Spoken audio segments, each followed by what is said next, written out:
Pernah kepikiran nggak sih kenapa ya para eksekutif, orang-orang yang kita anggap pintar dan berpengalaman banget, kok kadang bikin keputusan besar yang ujung-ujungnya gagal total? Hari ini kita mau coba gali nih fenomena yang sumber kita dari Harvard Business Review sebut sebagai delusi kesuksesan. Intinya sih soal gimana optimisme yang kelewat batas itu bisa malah nyabotase pengambilan keputusan penting di level atas. Kita bakal lihat kenapa ini bisa kejadian, dan yang lebih penting lagi, gimana cara ngelawannya. Oke, mari kita bedain nih. Dan kayak merger, akuisisi, atau proyek investasi raksasa, itu seringkali bukan karena nasib sial aja, atau bukan sekedar resiko yang diperhitungkan tapi kejadiannya jelek. Akar masalahnya seringkali justru ada di proses pengambilan keputusannya yang cacat, yang didorong oleh apa yang disebut planning fallacy, kekeliruan perencanaan gitulah. Oh, planning fallacy. Iya, jadi para manajer itu secara sistematis cenderung terlalu optimis, ngelihat manfaatnya kegedean, tapi ngeremehin biaya, waktu, sama risikonya. Jadi ini bukan sekedar kurang hati-hati biasa ya, tapi emang ada semacam bias sistematis gitu dalam cara berpikirnya? Tepat, sumber kita ini ngelis beberapa bias kognitif utama nih. Ada misalnya kecenderungan kuat buat ngerasa kemampuan diri sendiri sama tim itu hebat banget. Kayak efek saya pasti di atas rata-rata gitu. Hahaha, iya, sering denger itu. Terus ada juga tendensi kuat buat ngerasa kita tuh pegang kendali lebih besar atas kejadian dibanding kenyataannya. Jadi peran faktor luar atau keberuntungan sering diabaikan. Itu namanya ilusi kontrol. Ilusi kontrol, oke. Kita juga cenderung terlalu optimis pas ngebayangin masa depan. Susah banget ngebayangin semua hal jelek yang mungkin aja terjadi. Imajinasi kita terbatas soal itu. Menarik ya. Jadi bias-bias ini kayak udah nempel gitu ya di cara kita mikir. Tapi gimana sama lingkungan kerjanya sendiri? Itu ngebantu atau malah bikin makin parah?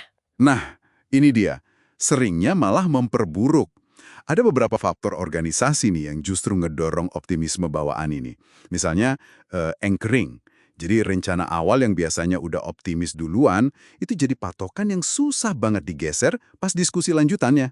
Oh, jadi kayak jangkar gitu ya, susah lepas dari angka awal. Betul. Terus ada lagi competitor neglect. Ini terlalu fokus sama kekuatan dan rencana internal kita sendiri, seolah-olah kompetitor bakal diem aja gitu. Wah, bahaya juga ya kalau gitu. Dan yang mungkin paling kuat itu tekanan dari organisasinya sendiri. Ada insentif yang jelas buat bikin proposal proyek kelihatan seoptimis mungkin, biar gampang disetujui. Ditambah lagi, budaya kantor yang seringnya kan muji pemikiran positif dan nganggep pesimisme itu jelek, meskipun mungkin realistis. Jadi kayak lingkaran setan gitu ya, pandangan nggak realistis saling nguatin satu sama lain. Persis. Jadinya kayak gemah gitu di dalam organisasi. Wah, kedengerannya kombinasi yang cukup berisiko ya. Bias pribadi diperkuat sama tekanan sistemik. Kalau udah mendarah daging gitu, apa cukup cuma bilang, ayo dong lebih realistis? Sumber-sumber ini pasti nawarin pendekatan yang lebih struktural kan ya? Bener banget. Mereka nekenin kalau niat baik aja nggak cukup. Pendekatan kunci yang ditawarin itu adalah ngadopsi apa yang disebut default side view atau pandangan luar. Caranya lewat teknik reference class forecasting, peramalan kelas referensi, gitu. Outside view. Reference class forecasting. Gimana tuh cara kerjanya secara praktis? Dan kenapa ini dianggap lebih ampuh? Intinya gini, daripada kita cuma fokus sama detail unik proyek kita saat ini, tim kita, teknologi kita, pasar spesifik kita, yang mana ini adalah inside view atau pandangan internal yang rentan banget sama bias optimisme tadi, kita justru secara sadar nyari dan nganalisis data dari kelas proyek serupa yang udah pernah ada di masa lalu.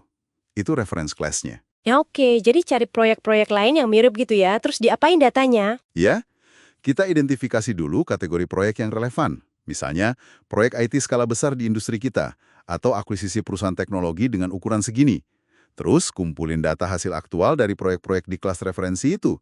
Berapa banyak sih yang sukses? Yang gagal? Rata-rata bengkak biaya atau telatnya berapa lama? Nah, abis itu, kita posisikan proyek kita secara objektif di dalam distribusi hasil itu. Jadi semacam reality check gitu ya, pakai data historis. Betul. Bisa sesederhana nanya, data nunjukin nih, 70% proyek sejenis ini telat minimal 6 bulan. Kenapa proyek kita bakal beda banget? Gitu. Kenapa ini ampuh? Karena ini langsung lewatin bias kognitif individu dan tekanan organisasi tadi. Data historis itu kan udah mencerminkan dampak dari semua bias, untung-untungan kerumitan dunia nyata yang susah kita bayangin kalau cuma dari dalam aja. Masuk akal, masuk akal. Jadi pakai data buat nahan optimisme yang berlebihan. Tapi bukannya optimisme itu penting juga ya buat motivasi tim, buat melewatin tantangan? Oh, tentu saja. Penting banget malah. Sumber ini juga nggak nyaranin buat jadi pesimis terus kok. Kuncinya itu di keseimbangan dan waktu yang tepat. Gini, gunakan realisme yang berbasis data sih, outside view tadi, pas kita bikin keputusan fundamental. Misalnya, mutusin lanjut atau enggak, komitmen sumber daya awal. Tapi begitu keputusannya udah dibuat, nah optimisme itu bisa banget berperan penting buat ngegas tim pas eksekusi. Oke.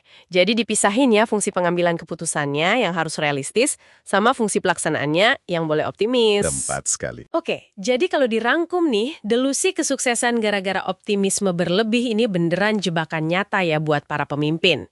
Didorong sama kombinasi cara kerja otak kita dan juga dinamika di tempat kerja. Solusinya bukan cuma nyoba mikir lebih keras, tapi secara sistematis pakai data dari kasus-kasus mirip di masa lalu, luar si pandangan luar tadi, buat jadi semacam jangkar realitas. Mengingat betapa seringnya ya kita dengar inisiatif triliunan rupiah gagal gara-gara delusi ini, kemampuan buat ngelihat realitas dengan jernih ini bisa jadi keunggulan kompetitif yang langka banget. Nah, pertanyaannya buat Anda yang dengerin nih. Apa artinya semua ini buat Anda pas nanti ngadepin keputusan penting berikutnya? Mungkin sebagai penutup ya, satu pemikiran yang agak provokatif nih. Mengingat betapa kuatnya bias optimisme ini dan gimana rasanya tuh kayaknya hampir jadi kewajiban moral gitu ya, buat percaya sama keunikan dan potensi sukses rencana kita sendiri. Tantangan terbesarnya mungkin bukan soal nemuin data outside view itu. Data mungkin ada di mana-mana. Tantangan sesungguhnya adalah punya kerendahan hati dan disiplin, baik pribadi maupun organisasi, untuk benar-benar dengerin dan pakai data itu.